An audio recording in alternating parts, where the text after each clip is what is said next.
You know, the Korean War. It's often called the Forgotten War. But when you dig into it, you find these stories that are just, well, they're completely unforgettable. And today, we're going to look at one of those. It's a story of incredible sacrifice, all centered on this tiny, rocky outcrop with a really haunting name, Hill Eerie. So it really makes you wonder, right?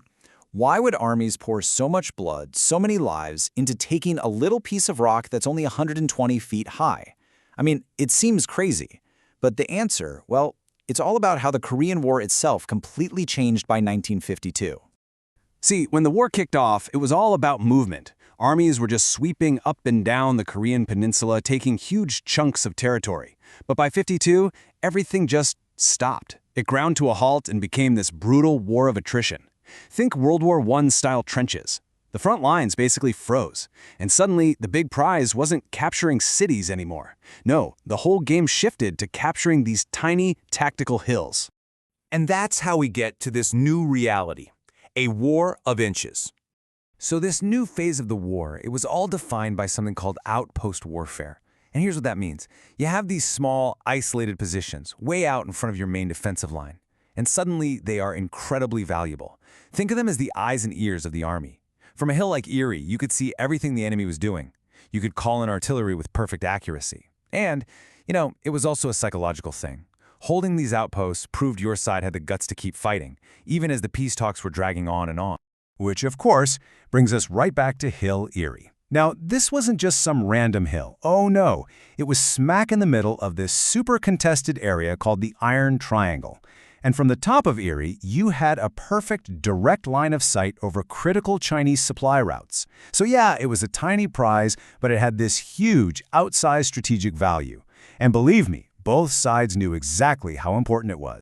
So it was inevitable, really. In March of 1952, the Chinese decided they were going to take that hill, and that's what kicked off the first of many, many brutal fights for this tiny piece of land. And when the first major assault came, man, it was shockingly fast and ferocious. We're talking just before midnight, March 21st. A whole Chinese company just slams into this small American platoon defending the hill. The fighting was awful, just brutal hand-to-hand combat in the trenches. And in less than 2 hours, the forward bunkers were gone, totally overrun. The only thing, and I mean the only thing, that saved the position was a ridiculous artillery barrage. Over 2,600 shells rained down, and that's what finally forced the attackers to pull back. And the cost, it's just staggering, especially for such a small fight.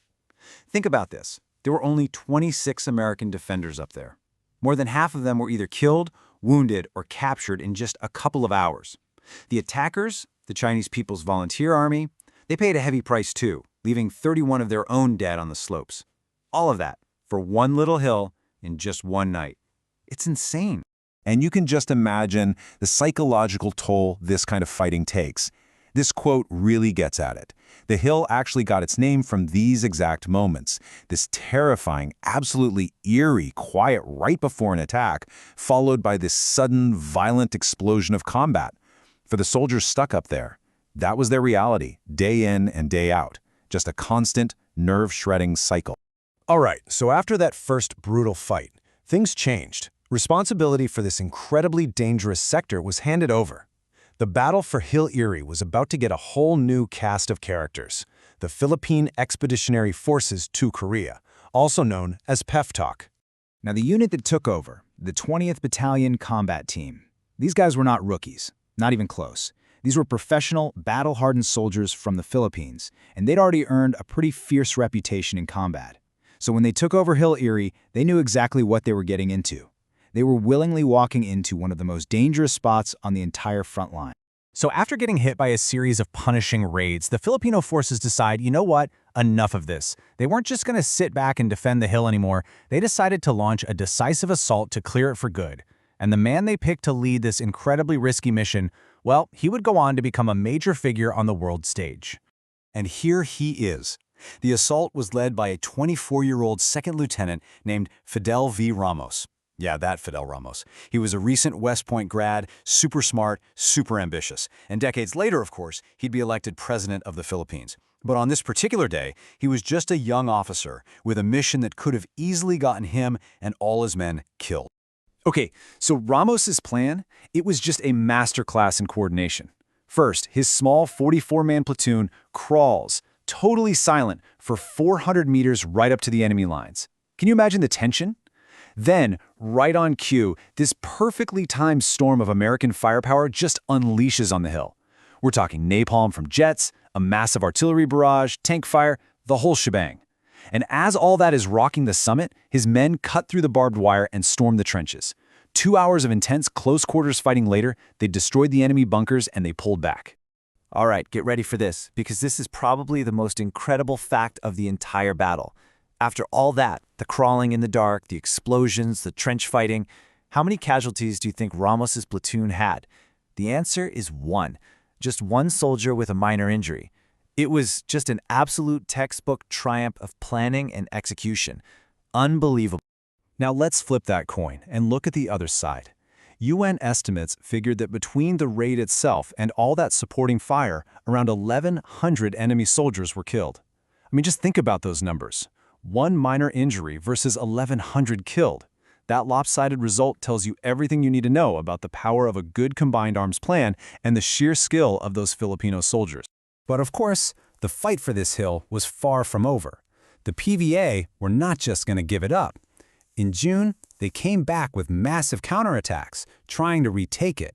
But the Filipino defenders just dug in and held their ground, and they inflicted absolutely devastating losses.